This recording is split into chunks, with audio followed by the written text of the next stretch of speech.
This is part 2 of a series that I'm putting together for those of you that are ready to go with keto, you just don't know where to start.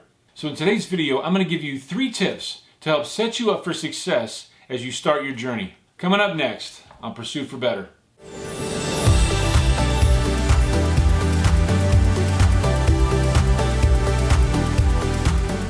Before we get into today's content, if you haven't yet seen part 1, which is all about getting your mind right, I'm going to put a link to that video down below, and maybe even before you watch this video, you might want to start there, because if you don't have your mindset right, then all the other stuff that we're going to talk about today is probably going to be a whole lot more difficult to do.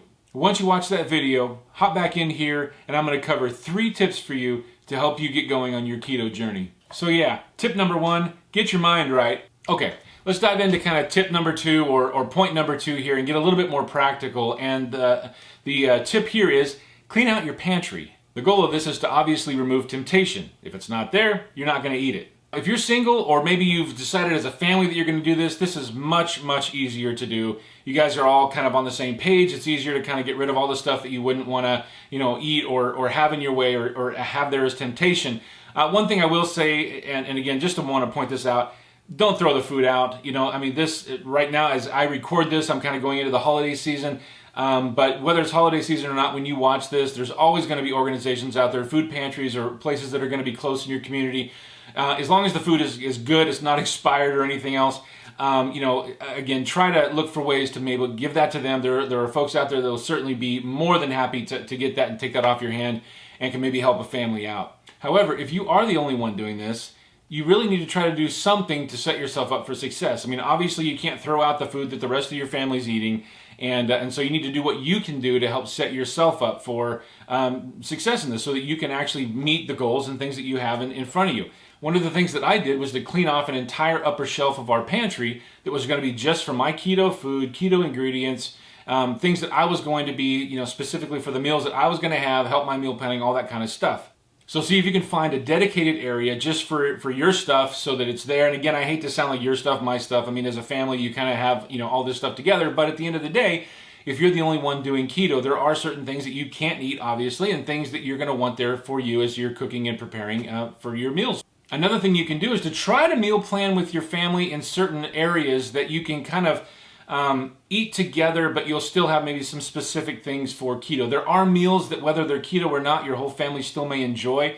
There are other things that you can do where if you're going to have a certain, maybe certain entree, you can also maybe have a side dish that you guys share. It will help to minimize the inconvenience that can sometimes happen when you have 2 people that are eating or 2 sets of people that are eating 2 completely different sets of food. But the bottom line is that it may come down to the fact that you may just have to make your own meal.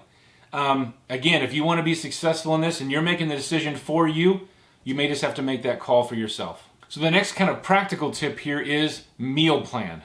Macros are so much easier to hit when you plan for it. So just to recap, if you're doing keto, you're trying to shoot for about 70% fat, 25% protein, and 5% or less of carbohydrates. One of the easiest things that you can do to help you with this process is there are a ton of apps that you can use out there. I know there are people that will use MyFitnessPal.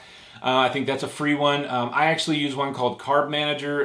Again, I'm not getting sponsored for this or anything. This is just what I chose and what I use. There is a $40 a year subscription fee, but for me, $40 a year, and all the tools and things that I get in there were certainly worth it, at least for me anyway. And so, one of the things I will say about these apps are it's so much easier to hit your macros throughout the day if you plan for it ahead of time. So what I'm talking about doing is that, here it is in the evening and I'm going to plan for my next day. Go in and plug in what you're going to have for breakfast and see how that breakfast lays out. I'm going to talk about, a day in the life or, kind of a day of eating a little bit in the future, but one of the meals that I eat oftentimes are, eggs and, with a little bit of, real bacon pieces or, bacon bits cooked in some grass-fed butter, a little bit of cheese on it with some avocado, and I kind of put that there. When you plug that into the macros, it's almost a perfect keto meal. And when you start off your day like that, it makes, getting your macros in so much easier. But aside from that, regardless of how you do that, plugging everything in ahead of time and seeing how is this meal going to affect me. Is this meal a little bit higher in protein than it is in fat? Do I need to add a fat here? Do I need to reduce my carbs here? It really does set you up for success down the long run. Another part of the meal planning process is to start figuring out what keto foods am I going to buy. Are these just standalone keto foods that I can just kind of eat out of the package or the way they are, or am I going to have to prepare these and actually cook them? And I'll say this again, and I'll probably say it over and over and over again. There's a ton of awesome keto recipes that are out available online. Go to Pinterest. You can just Google keto recipes, and there's just a million of them out there.